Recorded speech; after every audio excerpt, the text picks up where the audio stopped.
Today is Monday, April 7th. We're talking about tornadoes, tariffs, and TikTok, starting with where severe weather devastated parts of the country. Then we'll get into how America's new tariffs have impacted everything from stocks to social media.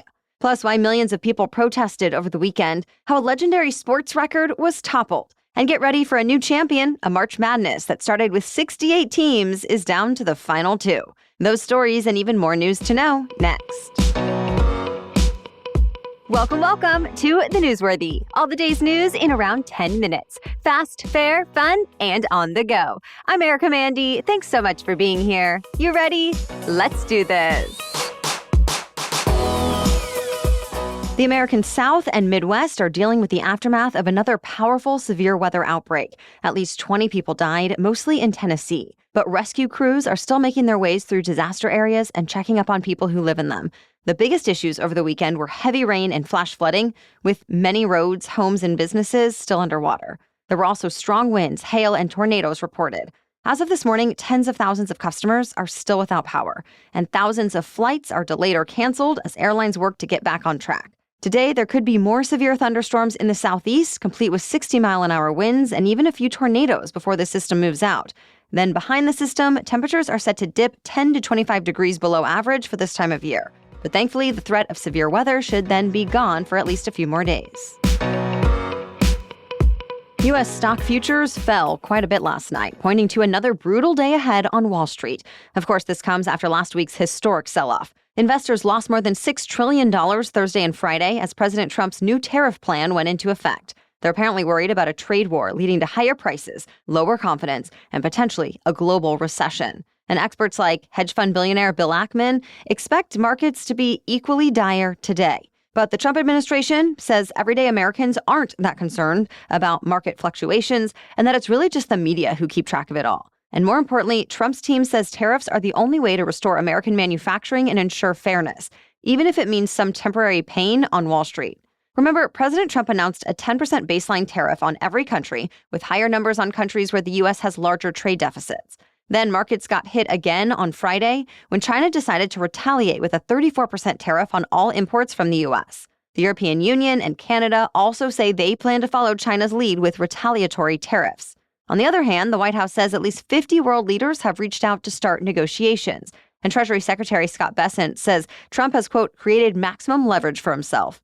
In fact, Taiwan has already offered to remove all trade barriers for the U.S. and promised Taiwanese companies will raise their American investments. Of course, a lot is still up in the air, as Trump officials say this isn't the kind of thing that can be solved in days or weeks. Stay tuned. Tariffs may be the reason there was not a big TikTok announcement over the weekend.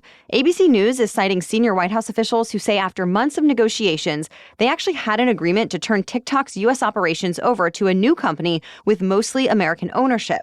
In other words, they had a deal that would have made TikTok compliant with a new U.S. law, so it would not have to get banned. They say TikTok's Chinese parent company, ByteDance, was even on board, and President Trump was set to sign an executive order to officially approve the deal this week. The only thing still needed was China's approval, and everyone apparently thought that was in the bag too, until President Trump announced tariffs. Now, the deal is in limbo. So Trump once again extended the deadline for TikTok to be sold or banned. Now that deadline is the middle of June. In all 50 states, huge crowds turned up to protest the new Trump administration over the weekend. More than 1,400 hands-off protests happened at state capitals, federal buildings, congressional offices, parks, city halls, and elsewhere throughout the entire country. Organizers say millions of people showed up. There were even some protests overseas, like in London, Paris, Berlin, and Stockholm. And protesters had a lot of grievances. Organizers say they were rallying against America's billionaire takeover. They also demanded the government stop slashing funds for programs working people rely on. And they rallied in support of immigrants, transgender people, and other communities. Some protesters also brought up concerns about healthcare, climate change, and a lot more. In response, the White House spokesperson said protests aren't going to deter President Trump from making the government more efficient and more accountable. And to that end, neither will legal action. So far, no response from the president himself. President Trump is set to meet with Israeli Prime Minister Benjamin Netanyahu. It comes as Israel's military moves deeper into Gaza and threatens to keep escalating this war until Hamas hands over hostages who were kidnapped a year and a half ago. Israel has also suspended all supplies of food, fuel, and humanitarian aid into Gaza. Meanwhile, the UN is demanding answers from Israel about an attack last month, since the New York Times just published video of it over the weekend. 15 paramedics and other emergency responders were shot and killed as they answered a call to help people who were hurt. Israel explains by saying those people who were hurt were Hamas members, and the Israeli soldiers apparently thought the ambulances were advancing suspiciously. But the video footage shows the ambulances were clearly marked, had their flashing lights on, and the paramedics were wearing reflective uniforms. It even showed them praying before they died. Now the Israeli military says it's investigating. Besides the war in Gaza, President Trump and Israeli Prime Minister Netanyahu are expected to talk about Iran and tariffs. So, to be continued. Today, the United Nations Health Agency is celebrating World Health Day. It's actually the anniversary of the World Health Organization's founding back in 1948. But the point of the day is to encourage people to improve global well-being. This year's theme is specifically about maternal and newborn health, encouraging governments and health organizations to make mothers and their babies more of a priority. So you might notice new awareness campaigns rolling out. Also, in celebration of the day, some hospitals and clinics around the world are offering free health checkups. More news for you still ahead, but first, thanks to our sponsor, Quince. My family has some travel coming up this spring and summer, and I realized my old suitcase is broken. The handle no longer pulls up. So I am in need of a new suitcase ASAP, and I have to tell you, I'm really impressed by the options on Quince. I'm talking premium luggage options for carrying on and checking, as well as stylish tote bags. And they all look super expensive, and yet they're actually affordable on Quince. As you might know by now, since I've talked about their clothing options many times before, all Quince items are priced 50 to 80% less than similar brands, and luggage is no exception. How? Quince partners with top factories, cutting the cost of the middleman and passing savings to us. Of course, Quince only works with factories that are safe, ethical, and responsible, and that use premium fabrics and finishes. I'm personally eyeing Quince's carry-on and large check-in suitcase bundle. I save even more with that bundle. Plus, I love the stylish look and colors they offer, the 360 spinner wheels, the organization features, and more. So for your next trip, join me in treating yourself to the luxe upgrades you deserve from Quince. Go to quince.com/newsworthy for 365-day returns plus free shipping on your order. That's QUINCE. Quince.com/newsworthy to get free shipping and 365-day returns. Quince.com/newsworthy. Now back to the news. America's top health official traveled to the epicenter of a measles outbreak over the weekend. Health and Human Services Secretary Robert F. Kennedy Jr. went to West Texas, where there have been nearly 500 confirmed cases, as well as other cases that have spread to nearby states. And sadly, he attended the funeral of an 8-year-old girl who died from the virus. She was not vaccinated but had no underlying health conditions. A 6-year-old who was also unvaccinated died in this same outbreak a couple of months ago. RFK Jr. has so far faced some backlash over this outbreak since he's questioned the safety of vaccines in the past and has more recently endorsed alternative untested treatments. But yesterday, he posted a message on social media to say definitively, quote, "The most effective way to prevent the spread of measles is the measles, mumps, and rubella vaccine." Experts and local health officials expect the outbreak in West Texas to last for several more months, if not a year. Comedian Russell Brand is now facing criminal charges for rape and sexual assault. Police say he assaulted 4 different women at the height of his fame between 1999 and 2004. When the allegations first came out 18 months ago, Brand admitted to having consensual relations with the women, but the story still sparked an investigation, and now detectives say they have evidence to support charges. Investigators are also still asking for anyone with information to come forward. As for Brand, he says he's incredibly grateful to be able to defend himself in court. His first hearing is set for next month. British singer FKA Twigs, who was supposed to perform at the biggest and most famous music festival in the U.S., apparently wasn't able to get a visa to do so. So she had to drop out just 1 week before it was set to begin. Besides Coachella, FKA Twigs says she also has to reschedule all of her North American tour stops. Popular Brazilian pop star Anitta also had to drop out of Coachella this year, but it's not clear if that had anything to do with getting a visa. She just cited personal reasons. This weekend's Coachella will be headlined by Lady Gaga, Green Day, and Post Malone.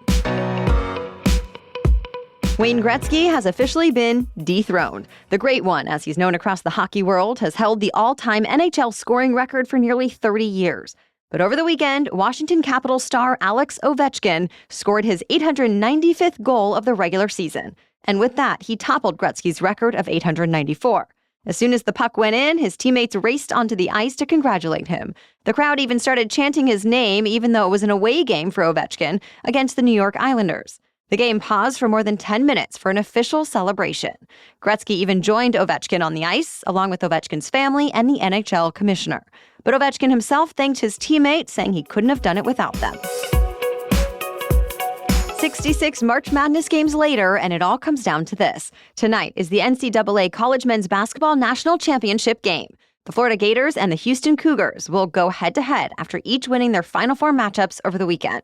Both of them are top seeds loaded with players who are expected to become NBA stars. The national championship game airs on CBS at 8:50 p.m. Eastern Time.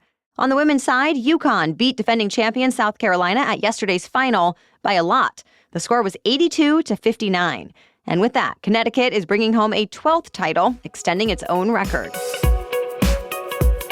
That's it for the main news, so now it's time for Money Monday, when we talk about one interesting money-related news story. But first, I want to take a moment to talk about our sponsor. When I wear anything from Honeylove, I can instantly tell so much thought went into every aspect of the piece, from the feel, to the function, to the fashion. So it came as no surprise to me to learn that Honeylove is an independent female-founded brand that is intelligently designed by women who actually wear the products. Honeylove shapewear, for example, is designed to move with you, so no pulling it down or up anytime you walk around. I also love the designs and the fabric of Honeylove shapewear. It in some ways feels like part of a great outfit instead of something that I need to really hide. And if you've been listening for a while now, you already know that I adore Honeylove's leggings. My favorite leggings for everyday wear, for the way they fit, the smooth and soft and breathable fabric, and the function like convenient but hidden pockets. So treat yourself to the best bras, shapewear, and leggings on the market. Save 20% off at honeylove.com/newsworthy. Use our exclusive link to get 20% off, honeylove.com/newsworthy, to find your perfect fit.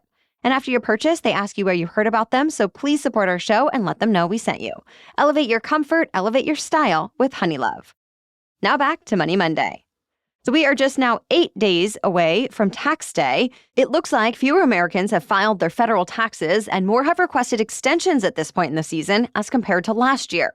Specifically, CNN reports the IRS has received nearly 1 million fewer returns. As for why, it's not really clear, but tax experts and former IRS officials have some theories. For example, there have been quite a few severe weather events that could be making it tough for people to access the financial records they need. Also, undocumented immigrants who typically register with the IRS and pay billions of dollars in taxes every year may not be doing that much because they worry about being deported. There's also some online chatter about the overhaul at the IRS and some people thinking they'll be able to get away with not filing their taxes this year. As we've mentioned, the IRS is dealing with massive staffing cuts, leadership changes, internal conflicts, and more.